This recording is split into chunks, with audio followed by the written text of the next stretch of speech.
বুদ্ধ পূর্ণিমা উপলক্ষে আমরা আজকে র্যালিতে আসছি। আজকের দিন আমাদের গৌতম বুদ্ধর জন্ম, বুদ্ধত্ব লাভ এবং পরিনির্বাণ করেছিল।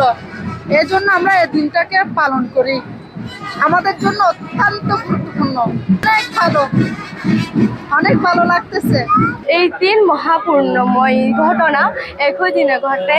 তারপর বুদ্ধ আমাদের সকলের উদ্দেশ্যে বলে গেছিলেন সাব্বে সাত্তা সুবিধা হতো, অর্থাৎ জগতের সকল প্রাণী সুখী হোক। এই দিনেই ওনার জন্ম হয়েছিল, এই পূর্ণিমায় ওনার জ্ঞান সিদ্ধ হয়েছিল, এই পূর্ণিমায় ওনার পরিনির্বাণ শেষ, জীবনের অবসান হয়েছিল।